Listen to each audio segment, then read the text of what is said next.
ከመቼውም ጊዜ በህልም ውስጥ ስታመልክ፣ ስትዘምር ወይም ስትጸልይ ራስህን አግኝተህ ከእንቅልፍ ተነስተህ ይሄ ምን ማለት ነው ብለህ አስበህ ታውቃለህ? እንግዲህ አንተ ከእግዚአብሔር ጋር የሚጓዝ ተጋባዥ ክርስቲያን ከሆንክ እግዚአብሔር ከሚያደርገው አንዱ ነገር መንፈስህን ከእርሱ መገኘት ጋር እንዲሰማ ማስማማት ነው። ስትተኛ ሰውነትህ ይተኛል፣ አይምሮ ወይም ነፍስህም ወደ እረፍት ይገባል። ነገር ግን መንፈሳዊ መንፈስህ ነቅቶ ይኖራል። በአካል ተኝተህ ቢመስልም መንፈስህ ሁል ጊዜ በመንፈሳዊ ሁኔታ ነቅቶ ይኖራል። እናም መንፈስህ ከማን ጋር እንደሚጣመር ይወስናል፣ ለማን ወይም ለምን ነገር እንደሚገዛ እንደሚሰጥ። አንተ እስካሁን በዓለም ውስጥ ከሆንክ መንፈስህ ከጠላት ጥቃቶች ጋር የበለጠ ምላሽ ይሰጣል። ነገር ግን የእግዚአብሔር ቅን አገልጋይ ከሆንክ የእግዚአብሔር መገኘት መንፈስህ ለመገኘቱ ምላሽ እንዲሰጥ ያደርገዋል። ይህ ደግሞ በእንቅልፍ ላይ እያለህም ቢሆን ሊገለጥ ይችላል። ተኝተህ እያለ ራስህን ስታመልክ ታገኛለህ። በእንቅልፍ ውስጥ የምስጋና ዝማሬዎችን ስትዘምር ራስህን ልታይ ትችላለህ። ወይም ከመላእክት ጋር እግዚአብሔርን ስታመልክ ስታመሰግን ራስህን ልታገኘው ትችላለህ። አንዳንድ ጊዜ ከዚህ በፊት የሰማኸውን ዝማሬ ራስህ ስትዘምረው ታገኘዋለህ። በአንዳንድ ሁኔታዎችም በአካል ተነስተህም እያለ እንኳን ያ ዝማሬ ከአንተ ጋር ተጣብቆ ስትዘምር ራስህን ልታገኘው ትችላለህ። ይህም የሆነበት ምክንያት የእግዚአብሔር ልጅ እንደመሆንክ መጠን ሁልጊዜ ከእግዚአብሔር መንፈስ ጋር ግንኙነት አለ። በመጽሐፍ ቅዱስ ውስጥ ኃይለኛ የሆነ ነገር ላሳይክ። መዝሙረ ዳዊት ምዕራፍ 16 ቁጥር 7 እንዲህ ይላል፣ የመከረኝን እግዚአብሔርን እባርከዋለሁ፣ ደግሞም በሌሊት ኩላሊቶቼ ይገስጹኛል። ሪጅንስ ተብሎ የተተረጎመው ቃል በዕብራይስጥ ኪላ ነው። በቀጥታ ትርጉሙ ኩላሊት ማለት ቢሆንም በምሳሌያዊ መንገድ የሰው ውስጣዊ ክፍል የጥልቅ ሐሳብ፣ ስሜትና መንፈስን ይወክላል። ይህም እንግዲህ ይሄ ንባብ የሚያሳየን ነገር ምንድነው? እንኳን በሌሊት ጊዜ እንኳን ተኝተን እያለን እንኳን በእኛ ውስጥ በጣም ጥልቅ ደረጃ ትምህርትና መመሪያ እየተካሄደ ነው። እግዚአብሔር እየመከረ እየማረህና እያነቃቃ ነው። ስታርፍም እንኳን ይሄ ነው። ብዙ አምላኪዎች በመንፈሳቸው ውስጥ አዲስ ዝማሬ ይዘው የሚነሱት ከዚያም በእንቅልፋቸው ጊዜ በመንፈሳቸው ውስጥ የተሰጣቸውን መዝሙሮች አልበሞች አድርገው ያቀርባሉ። እግዚአብሔር በህልም ሲገለጥ መንፈስህ ወዲያውኑ መገኘቱን ያውቃል። አይምሮ የፈጠረውን ነገር ባይረዳም እንኳን መንፈስህም ለዚህ ነው የተፈጠረው፣ እግዚአብሔርን ለማምለክና ለማክበር። ስለዚህም መንፈስህ በመንፈሳዊ መልኩ ማምለክን ይጀምራል። በእነዚያ ጊዜያት ከዚህ በፊት ያልሰማኸውን ዝማሬ ራስህን ስትዘምር ልታገኝ ትችላለህ። በተፈጥሮ ዓለም የማይገኙ ዜማዎች ወይም የማታውቋቸውን ቋንቋዎች ውስጥ ያሉ ቃላት ሊሆኑ ይችላሉ። ይህንን ነው ሐዋርያው ጳውሎስ በአንደኛ ጴጥሮስ ምዕራፍ 14 ቁጥር 14 ላይ በልሳን ብጸልይ መንፈሴ ይጸልያል፣ አይምሮዬ ግን ያለ ፍሬ ነው ብሎ የገለጸው። መንፈስህ አይምሮ ሊረዳው የማይችል መንፈሳዊ ደረጃዎች ውስጥ እንዴት ማምለክ እንደሚገባ ያውቃል። ከብዙ አማኞች የምንሰማውም ከእንቅልፋቸው ሲነሱ ከዚህ በፊት ያልተማሩትን ዝማሬዎች በዕብራይስጥ ወይም በጥንታዊ ቋንቋዎች የተዜሙ የአምልኮ መዝሙሮች ሲዘምሩ እንደነበረ ሲመሰክሩ እናያለን። እነሱም እነዚህ ዝማሬዎች ከየት እንደመጡ ተደንቀው ነበር። ነገር ግን ያላወቁት ነገር መንፈሳቸው በሰማይ ያለው ያልተቋረጠ አምልኮ ውስጥ እየተሳተፉ ነበር የሚል ነው። በመጽሐፍ ቅዱስ እንደሚያሳየን የዘላለም አምልኮ አንዳንድ ጊዜ እይታዎችን ይሰጣል። ዮሐንስ ራእይ ምዕራፍ 4 ቁጥር 8 ቀንና ሌሊት የሚያርፉትን አራቱ ሕያዋን ፍጥረታት ቅዱስ ቅዱስ ቅዱስ የነበረውን ያለው የሚመጣውን ሁሉን ቻይ ጌታ እግዚአብሔር እያሉ እናነባለን። አምልኮ በሰማይ ፈጽሞ አይቆምም።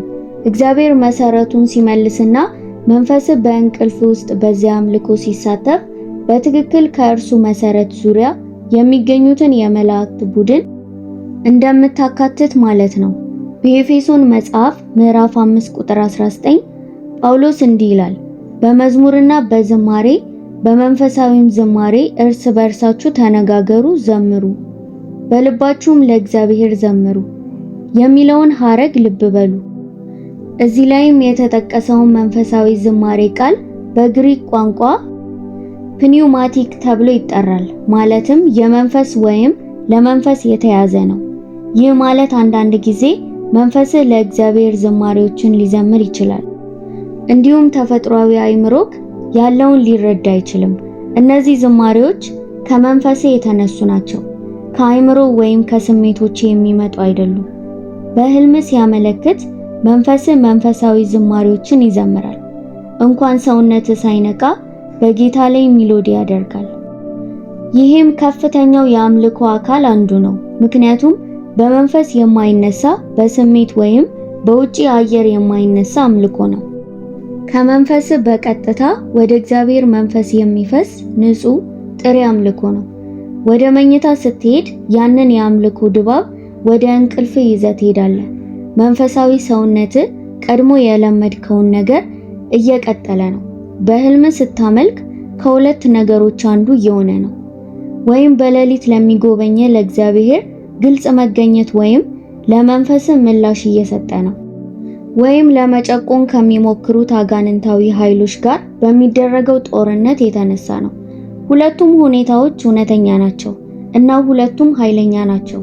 እናም አንዳንድ አማኞች በህልማቸው ለምን እንደሚያመልኩ፣ ሌሎች ግን ለምን እንደማያመልኩ ለማወቅ በጥልቀት ለማወቅ መልሱ ቀላል ነው። የመንፈሳዊ ህይወታችሁ ደረጃ ስተኙ የመንፈሳችሁን እንቅስቃሴ ይወስናል። መንፈሳችሁ በቀን ውስጥ ደብዛዛ፣ ደካማ ወይም እንቅስቃሴ አልባ ከሆነ በሌሊትና ተመሳሳይ ይሆናል። ነገር ግን መንፈሳችሁ ስለታም ከሆነ ሕያውና በቀን ውስጥ ለእግዚአብሔር መገኘት ስሜታዊ ከሆነ በሌሊት ንቁ ሆኖ ይቆያል። በማያውቅ አንኮንሺየስ ሁኔታ የምታደርገው ነገር ባወቀው ሁኔታ የተማርከውን ያሳያል።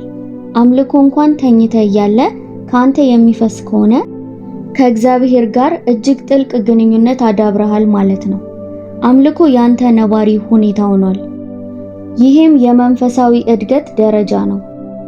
እንዲህም አስብ፣ በቀን ጊዜ ስጋህን ብቻ ብታበላ፣ ነፍስህን በዓለማዊ ነገሮች ብታዝናና፣ መንፈስህን ግን ብታተርፍ፣ በእንቅልፍ ጊዜ መንፈስህ ምን ይሆናል ብለህ ታስባለህ?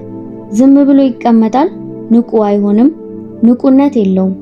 ነገር ግን በንቁ ኮንሺየስ ሰዓታት ጊዜ ብትጸልይ፣ ቃሉን ብታነብ፣ ብታመልክና ከእግዚአብሔር ጋር ብታሳልፍ መንፈሱ በመገኘቱ እጅግ ይሞላል።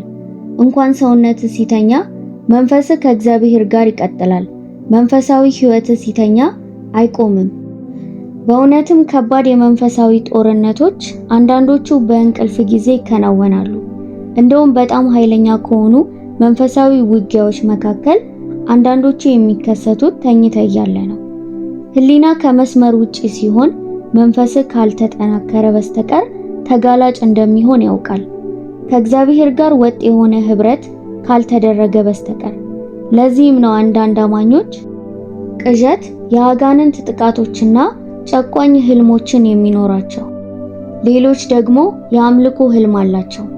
እናም የመገለጥና መለኮታዊ ገጠመኞች ልዩነቱ እድል አይደለም፣ የመንፈሳቸው ሁኔታ ነው።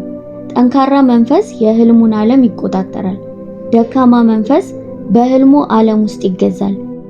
በመዝሙረ ዳዊት ምዕራፍ 16 ቁጥር 7 ዳዊት እንዲህ ይላል፣ ምክር የሰጠኝን እግዚአብሔርን እባርከዋለሁ፣ ደግሞም በሌሊት ኩላሊቶቼ ይገስጹኛል። ዳዊት በሌሊት እንኳን በእንቅልፍ ጊዜም ቢሆን እግዚአብሔር እያስተማረው እንደነበር ይናገራል።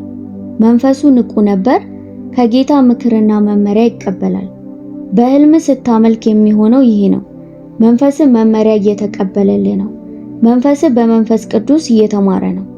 ምናልባት ልትነቃ ትችላለህና እያንዳንዱን ዝርዝር ነገር ላታስታውስ ትችላለህ። ነገር ግን መንፈስ በጥበብ በመገለጥና በንቃት በህይወት ውስጥ በሚታየው ማስተዋል ይሞላል። በህልም ስታመልክ በመንፈሳዊ ጦርነት ውስጥ እየተሳተፍክ ነው። አምልኮ መሳሪያ ነው። በሁለተኛ ዜና 20 ላይ ጠላቶች ኢዮሳፍጥን ሲወጉ መጀመሪያ ወታደሮችን አላከም፣ አምላኪዎችን ላከ። ሁለተኛ ዜና ምዕራፍ 20 ቁጥር 21 እንዲህ ይላል፣ ከህዝቡ ጋር ከተማከረ በኋላ ለእግዚአብሔር የሚዘምሩ ሰዎችን ሾመ፣ እነሱም በሰራዊቱ ፊት እየሄዱ እግዚአብሔርን አመሰገኑ፣ ምሕረቱ ለዘላለም ነው እያሉ የቅድስናውን ውበት ያመሰግኑ ነበር። ጠላቶቹም እርስ በርስ ተቃውመው ራሳቸውን አጠፉ። አንተም በሕልም ስታመልክ ይህንኑ ነገር እየሰራ ነው። አምልኮን ከፊት በመላክ ወደሚመጣው ቀን መንፈሳዊ ጦርነት እየላክ ነው። በመንፈሳዊ ዓለም ውስጥ ጠላትን የሚያደናግርና የሚያሸንፍ መንፈሳዊ ድምጽ እየለቀክ ነው። አጋንንት መስራት የማይችሉበትን አየር ሁኔታ እየፈጠርክ ነው። አሁን ግን አንድ አስፈላጊ ነገር መናገር አለብኝ። በሕልም ውስጥ ያለ አምልኮ ሁሉ ካንተ አይጀምርም። አንዳንድ ጊዜ እግዚአብሔር ራሱ በራሱ ፈቃድ በሕልም ውስጥ እንድታመልክ ያደርጋል። በመንፈሳዊ ዓለም ውስጥ የተለየ ነገር ለማከናወን ምናልባትም ምንም የተለየ መንፈሳዊ ግንዛቤ ሳይኖር ትተኛለህ። ነገር ግን በድንገት በሕልም ውስጥ በከፍተኛ ፍላጎት ስታመልክ ራስን ታገኛለህ። ያልታወቁ ዝማሬዎችን ስትዘምርና ስትነሳ አንድ ነገር እንደተለወጠ ትሰማለህ። ምን ነበር የተከሰተው? እግዚአብሔር መንፈስን ለተወሰነ መንፈሳዊ ተልዕኮ አንቀሳቅሶታል። አንዳንዶቻችሁ ከዚህ በፊት ያልሰማችሁትን ዝማሬ ስትዘምሩ ራሳችሁን ልታገኙ ትችላላችሁ። ይህም ምክንያቱ መንፈሳችሁ ለእግዚአብሔር አዲስ ዝማሬ እየፈጠረ ስለሆነ ነው። በመዝሙር ምዕራፍ 33 ቁጥር 3 አዲስ ቅኔም ተቀኙለት፣ በእልልታም መልካም ዝማሬ ዘምሩ ይላል። መንፈስ ቅዱስም ለመንፈሳችሁ ያልተዘጋጀ በቀጥታ የሚፈስ አምልኮ ለመፍጠር ችሎታ ይሰጣችኋል። እነዚህ ከዚህ በፊት ያልተዘመሩ ዝማሬዎች ያልተሰሙ ሜሎዲ ናቸው። እነዚህ ዝማሬዎች በእግዚአብሔር መገኘት ውስጥ የተወለዱ ናቸው። እነዚህን ስትዘምር በመንፈሳዊ ዓለም አየርን የሚለውጥ ፍሪኩዌንሲ እየለቀክ ነው። አንዳንድ ጊዜ አስቸጋሪ ጊዜዎች ሰውነት ተነስቶ ቢሆንም አንድ ዝማሬ ካንተ ጋር ተጣብቆ ቀኑን ሙሉ ሲቆይ ራስህን ልታገኝ ትችላለህ። ይሄ ሲከሰት አትተው። ያ ዝማሬ ለዛ ቀን የተሰጠ የትንቢት መልእክት ነው። እግዚአብሔር የሰጠ መሳሪያ ነው። ይሄ በመንፈሳዊ ዓለም ውስጥ አንድ ነገር ለመክፈት ቁልፍ ነው። ቀኑን ሙሉ ዘምረው፣ ቃላቱን አስባቸው፣ መንፈስህን እስኪሞላው ድረስ እንዲያረግ አድርገው። በዚያ ዝማሬ ኃይል አለ። እግዚአብሔር በእንቅልፍ ዝማሬ ከሰጠ በድንገት አይደለም፣ በዓላማ ነው፣ በስትራቴጂ ነው። ትኩረትም ስጠው።